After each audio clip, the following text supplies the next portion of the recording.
Shalom, selamat pagi Bapak Ibu Sobat The Messenger. Senang sekali pagi hari ini kita boleh berjumpa kembali. Anda boleh bergabung melalui The Messenger Channel dari GKMI Kenari. Pagi hari ini kita akan mengawali kehidupan kita dengan kita mau datang menghampiri hadirat Tuhan.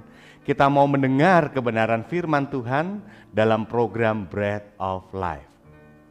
Renungan pagi yang boleh hadir di setiap hari Senin sampai dengan hari Kamis untuk Sobat The Messenger semuanya.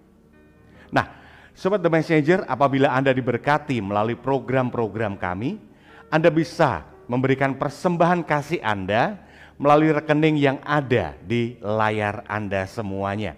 Nah, kiranya apa yang kami berikan melalui kebenaran firman Tuhan, melalui program-program dari The Messenger ini boleh menjadi berkat untuk Anda semuanya. Selamat menikmati hari yang baru, selamat menikmati kebenaran firman Tuhan. Tuhan Yesus memberkati.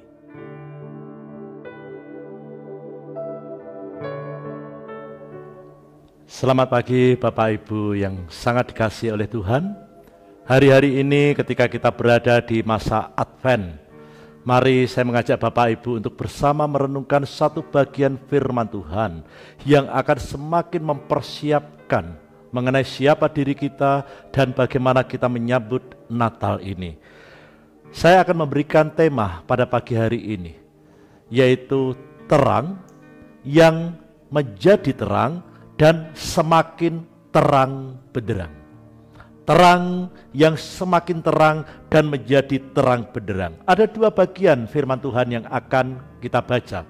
Yang pertama kita akan lihat di dalam Injil Yohanes pasal yang pertama ayat 4 sampai yang kelima. Saya akan bacakan bagi Bapak Ibu semua. Demikian firman Tuhan. Dalam Dia ada hidup, dan hidup itu adalah terang manusia. Terang itu bercahaya di dalam kegelapan, dan kegelapan itu tidak menguasainya. Saudara, dari bacaan yang pertama ini kita sudah tahu siapa kita sebetulnya. Ketika kita ada di dalam Kristus yang adalah terang, maka kita pun akan memiliki terang itu dalam diri kita. Itulah sebabnya Yesus yang lahir sebagai terang dunia, yang memproklamirkan dirinya juga di dalam Injil Yohanes sebagai akulah terang dunia, juga berkata kepada saudara dan saya, kamulah terang dunia. Artinya apa? Artinya terang itu adalah siapa kita. Terang itu adalah esensi atau hakikat siapa diri kita sebetulnya. Nah, persoalannya adalah ketika kita berada di dalam dunia dengan segala kegelapan yang menyekitari kita, dengan banyak tingkah pola manusia seolah-olah tidak ada terang dalam kehidupan mereka, mereka menurut kata firman Tuhan dikatakan melangkah menurut apa yang menjadi maunya sendiri. Bagaimana keberadaan kita sebagai terang? Tidak jarang justru terang itu menjadi pudar, menjadi lemah oleh karena banyak faktor. Bahkan kadangkala juga oleh karena faktor usia, mungkin kita berpikir saya sudah semakin tua, saya sudah semakin lemah. Bagaimanakah mungkin saya masih bisa menjadi terang? Saya tidak seperti dulu ketika saya masih aktif melayani. Saudara, saya akan bacakan bagian yang kedua dari firman Tuhan yang akan kita lihat di dalam Amsal. Amsal pasal yang keempat ayat yang ke-18, dan mari kita camkan ini bagi kita semua. Tetapi jalan orang benar itu seperti apa saudara? Cahaya fajar yang kian bertambah terang sampai rembang tengah hari. Kenapa dikatakan sampai rembang tengah hari? Karena memang setelah rembang tengah hari akan masuk pada masa yang gelap, di mana kita dikatakan tidak bisa melakukan apapun. Tetapi sebelum sampai pada masa itu, Alkitab katakan kita akan menjadi terang. Nah, teks ini akan lebih menarik kalau kita lihat juga di dalam terjemahan Alkitab bahasa Indonesia masa kini. Dikatakan bahwa engkau akan menjadi terang yang semakin terang, bahkan tertulis menjadi terang benderang. Nah, ini kan sesuatu yang luar biasa. Engkau bukan hanya terang, tetapi terangmu itu akan semakin lama, semakin bercahaya, semakin indah.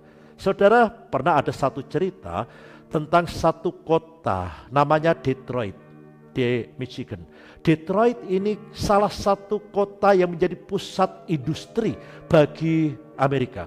Ini adalah kota yang sangat terkenal dengan penghasilan begitu luar biasa. Tetapi yang luar biasa saudara, pada tanggal 18 Juli tahun 2013, kota yang menjadi pusat kebanggaan, sumber penghasilan dan penghasil kekayaan besar ini tiba-tiba bangkrut. Kota yang begitu luar biasa ini mengalami kolaps dalam hal keuangan. Dan saudara tahu apa tandanya kota yang bangkrut? Kota yang bangkrut adalah ketika banyak usaha ditutup, toko-toko ditutup, banyak orang tidak bekerja, dan yang ada di situ hanya kegelapan. Gelap. Karena orang tidak lagi menyalakan lampu. Untuk apa menyalakan lampu? Karena tidak bekerja. Untuk apa menyalakan mesin-mesin? Karena tidak bekerja. Akibatnya kota ini saudara, pertama, tidak ada aktivitas. Orang tidak bisa melakukan apa-apa karena tidak ada pekerjaan yang dibuka. Dan ketika orang tidak memiliki aktivitas, mereka menjadi pengangguran. Dan ketika menjadi pengangguran, maka disitulah muncul banyak akses kejahatan. Penduduk kota makin berkurang. Dari jumlah yang semula 1,8 juta orang, kemudian turun sedemikian rupa sehingga tinggal tidak sampai 500 orang. Tidak sampai 500.000 orang. Nah, bukankah ini sebuah penurunan luar biasa? Dan yang menarik dan menjadi tanda bahwa kota itu bangkrut apa? Gelap. Gelap saudara. Gelap, terang hanya menyala pada beberapa lokasi. Tapi semakin lama semakin gelap. Dan itu menimbulkan banyak akses kejahatan. Saudara tahu kenapa ada beberapa tempat yang potensial untuk orang berbuat dosa? Itu biasanya gelap. Kenapa kalau orang pacaran yang suka raba-raba, senangnya gelap? Karena di tempat gelap itu orang bisa melakukan apa yang ia mau dan ia dengan bebas melakukannya, dan di situ kadang-kadang kuasa kegelapan itu juga bekerja di dalamnya. Akan beda dengan kota yang mengalami kemajuan. Kota yang mengalami kemajuan itu akan terang. Ada kehidupan. Saudara perhatikan di Bali, di Batam, Jakarta, Surabaya, kota-kota yang maju akan semakin banyak terang. Artinya apa saudara? Di dalam terang itu ada kehidupan. Tetapi kegelapan itu yang ada adalah kematian, kelemahan, dosa, dan perbuatan tidak benar. Kita adalah terang. Sehingga ketika kita menjadi terang, maka di situ yang ada dalam kehidupan kita adalah hidup yang menghidupkan orang lain, hidup yang menjadi berkat orang lain, bahkan hidup yang semakin lama semakin bercahaya. Saudara, saya akan memberikan dua contoh. Dua contoh tentang dua orang yang di dalam dirinya ada terang, tetapi ada hasil yang berbeda pada akhirnya. Dua orang yang hidup kurang lebih sejaman. Dua orang yang namanya sama-sama berinisial S. Dua orang yang sama-sama namanya terdiri dari 6 huruf. Nah, saudara bisa menebak siapakah dia? Yang pertama adalah orang yang memiliki nama, artinya itu luar biasa. Cahaya matahari. Wih, keren kan saudara? Cahaya matahari. Saudara jangan main-main dengan cahaya matahari. Saudara melihat cahaya matahari langsung dengan mata Anda, beberapa menit saja kornea mata Anda rusak. Orang ini namanya cahaya matahari. Siapakah dia? Dia adalah Simpson. Saudara bisa lihat di dalam kitab Hakim-Hakim. Kelahirannya saja sudah menggemparkan. Malaikat datang dan mengatakan kepada ibunya yang mandul waktu itu ibunya, engkau akan punya anak laki-laki. Dan ini anak yang istimewa, kuat sekali. Kalau orang lain bayi lahir ibunya yang gendong, mungkin Simpson akan berbeda. Ibunya yang digendong karena dia kuat. Tetapi saudara, dia sang cahaya matahari yang memiliki terang itu. Suatu ketika Alkitab katakan pergi ke Gaza. Gaza itu apa? Gaza itu artinya sebuah dark area atau sebuah gray area. Sebuah area abu-abu, area yang tidak jelas antara hitam atau putih, area yang tidak jelas antara gelap atau terang. Ini adalah sebuah area yang membuat seseorang tidak jelas kamu itu terang atau gelap, gak jelas gitu loh. Nah, di area seperti itulah maka mulailah Simpson jatuh kepada hawa nafsu. Dia tertarik pada seorang wanita, kemudian menjadi seorang nabi, tapi nabi yang playboy. Dia menjadi orang yang hidup menuruti kemauannya sendiri, terang itu hilang dalam dirinya. Saudara tahu apa kekuatan Simpson? Banyak orang berpikir kekuatan Simpson pada rambutnya, kekuatan Simpson pada ototnya. Itu asumsi, saudara. Kekuatan Simpson bukan rambutnya. Rambut itu adalah tanda bahwa dia nasir Allah. Kekuatan Simpson adalah ketika dalam hidupnya ada terang. Tetapi ketika ia berada di Grayson, ketika dia sudah melakukan apa yang menjadi kemauannya sendiri, maka di situ terang itu makin lama makin surut dan akhirnya menjadi padam. Apa penandanya? Simpson menjadi buta. Matanya dicungkil dan ia betul-betul mengalami kegelapan. Bahkan ketika ia mengalami kegelapan, saudara, orang yang begitu hebat, dipermalukan. Ia dibully habis-habisan, menjadi bahan tertawan. Alkitab menyebut orang kuat ini dijadikan pelawak, menyedihkan sekali. Itulah yang terjadi kalau terang pada diri kita padam. Tapi endingnya kita tahu, ia mulai memanggil nama Tuhan. Dan ketika terang itu kembali padanya, ia mendapatkan kembali kekuatannya. Ketika roh Tuhan ada pada dirinya, ia bisa membunuh musuhnya. Bahkan dikatakan oleh Alkitab, jauh lebih banyak dari mereka yang pernah dibunuh semasa hidupnya. Oh, luar biasa. Simpson, satu contoh. Ketika terang ada pada dirinya, dia mungkin pada mulanya biar. Tapi ketika lama-lama dalam perjalanan waktu, ternyata bisa surut dan hilang. Dan ini memprihatinkan. Saya tidak ingin saudara seperti ini. Tapi saya ingin saudara seperti yang satunya. Siapa? Inisialnya juga S, lahir dalam kurun waktu pada zaman yang sama. Sama-sama dari perempuan yang mandul. Sama-sama berdasar nazar orang tuanya bahwa pisau cukur tidak akan memotong rambutnya. Siapa dia? Samuel. Samuel tidak seperti Simpson. Mungkin kalau mereka datang berdua dalam sebuah pesta, banyak orang yang mengeluh-ngeluhkan Simpson. Tapi Samuel mungkin tidak dilirik. Tapi pada diri Samuel, dia memiliki terang oleh karena dia datang dari Allah dan karena Tuhan terus berbicara kepada dia. Itulah arti kata Samuel yang artinya ya Tuhan aku mendengar. Sikap Samuel memelihara terang. Dengan cara apa? Tunduk. Ya Tuhan, aku mendengar. Ya Tuhan, aku mendengar. Dan itu yang dilakukan Samuel. Ia mungkin tidak begitu gebiar sama seperti Simpson. Tapi saudara perhatikan, terang yang dimiliki, yang dijaga dalam ketundukan, ketaatan, kesetiaan kepada Tuhan, yang setiap kali ia mendengar firman, ia berkata, ya Tuhan, aku mendengar.